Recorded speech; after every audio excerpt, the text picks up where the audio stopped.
Getting people bidding on your deals, and there's more people than we could count on both of our hands. How are you winning these deals? Hey YouTube, this is Cody. I've got a special guest today, so make sure to stay tuned. Today we're talking about creative finance and how to get into real estate with low to no money down. Welcome back to the channel. I am joined by Caleb Hommel today.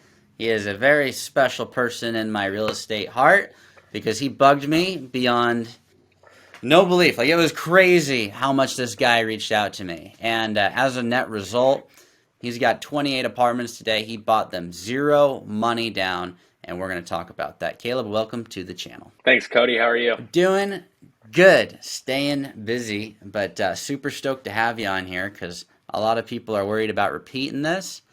And I've shared my story on the channel many times about how I found my deals through Google Maps and through reaching out to owners.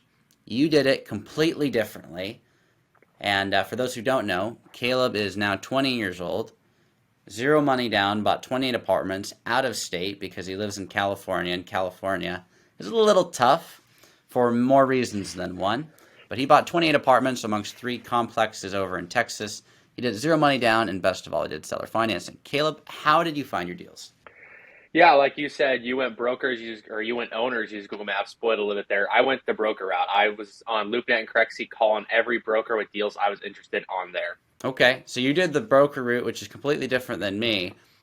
But how did you build that relationship? I mean, I'm sure they're like, you're out of state investor. You haven't done this before. I mean, how are you navigating that conversation? Yeah, that's a great question. So the worst thing you can do as a young kid getting into real estate is tell the broker, hey, I'm 19 years old, I have no money, I want to buy an apartment. That I did it once, never heard back from the guy again to this day. So it's all about building credibility through how you talk to them and what you say. So the biggest thing is just learning kind of your numbers with real estate, I would say, is the biggest thing. Learning how to talk using certain scripts. But yeah, that's kind of the biggest part of how I was going through my journey.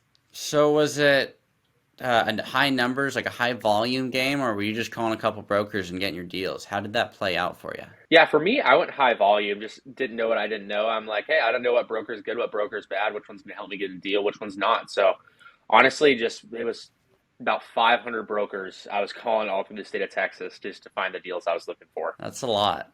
It's a lot more phone calls than I had to do. Yeah, quite a few to say the least. Now, when it comes to instilling confidence in them, because you're this kid, young guy making the phone calls, they don't know that, but they might be able to pick that up on your phone call, or maybe not. How are you instilling confidence in them as an out-of-state investor? Because you can't just go and say, oh yeah, I've done all these deals, look at my credibility. You have to instill it based off the way you're presenting yourself. How the heck are you doing that? Yeah, so the first thing is this is where the learning comes in, learning an application at the same time. So when I joined you and Christian, it was going through the numbers, learning how to analyze a deal, learning where to find the deals, learning what neighborhoods in the markets I was interested in were good, what were bad. So it's kind of just first getting understanding of how real estate investing worked and then portraying that to them over the phone, asking the right questions. So that was the biggest thing. But yeah, the worst thing you can do is just give away all your pieces. Like, hey, like I said, I could have said I was 18, 19 years old, no real estate, no money, wanted to buy your deal. They would have just laughed me off the phone every single time. Okay. And how much does simplicity, like keeping things simple and then being efficient and getting back to them in a timely manner, play into getting your deals done? I think that's the most important thing, to be completely honest. You're not asking these super overcomplicated questions. I'm not a syndicator. You're not a syndicator. That's not the route we preach going down. So just the simpler something is, the easier it is to repeat it over and over and over again. So just being simple and being efficient. They send you a deal, they send you numbers, you're getting back to them as soon as you possibly can. You're not taking 2 weeks to reply. It's staying on the ball with them about new deals, always following up. That's probably the biggest thing. Now, if I'm watching this for the very first time and I'm not sure that this is repeatable, my biggest question is, okay, you can get these people on the phone and maybe they'll take you seriously, but how do you get them to talk with the seller about holding a contract or seller financing? Yeah, so how I did it at first is it was just when I started getting into real estate, we were in super hot market, 3 to 4% interest rates. They were just like, why would a seller carry a note? That got you laughed off the phone more than half the time. So it was just you'd go through the numbers they'd said, you'd be like, hey, this is why this doesn't work for me at this price with conventional financing. But if the seller's open to a seller carry, this is what I could do. And then just so sending them your numbers, why it didn't work and how it could work, even built more credibility, and they could take that to the seller. Be like, hey, this buyer has this, this, and this, and he's proposing this. So Now you're doing this in Texas. And Hmm. Texas is cool because it's easier to be a landlord than where you're from and where I'm from. But what I've seen is there's a lot of competition, like a lot of competition, where There is, yeah. you're getting people bidding on your deals, and there's more people than we could count on both of our hands. How are you winning these deals? Yeah, that's a great question. Texas is definitely competitive and just getting more and more competitive by the day. So, kind of the way I was winning the deals that I've done so far was one, building relationships with the broker, following up over and over and over again.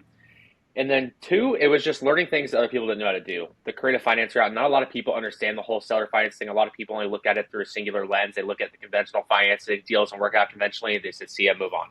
But once you learn how to play the game differently, that's when a whole new box of options open up. Okay. And are you the one that's mainly pushing the ball down the field on this? Are you relying on I think you're building out a couple companies right now, but are you the main person that's pushing the ball down the field as far as interacting with the brokers, or do you really need to build a huge team to do this? Because someone that's watching this from home might think, well, I don't have a team. I don't have people that can do all this for me. Can I do it on my own? Yeah, I think a huge misconception getting into real estate is you need to have your team completely pre-built out when you're looking for that first deal. And that's just not the case. You can go out and do this yourself. For me, I'm still doing it myself. Like you said, I'm starting a few companies right now, but it's just you can do it yourself. You don't need a million VAs cold calling a million owners for you every single day or a million brokers. It's about being on the phone with that broker and building the relationship yourself. That's awesome. Do you have any parting advice for the newbie, regardless of age? I mean, they could be in their teens, could be in their 80s. Do you have any advice for someone who's getting into it, trying to make that first phone call? I remember your first phone call, and it was rough. Yeah, it wasn't too hot to say the least. I think the biggest piece of advice I could offer somebody getting into real estate right now is don't take no for an answer. Everybody's going to tell you why it can't work, why you shouldn't do it, what's wrong with your script, what's wrong with your whole strategy.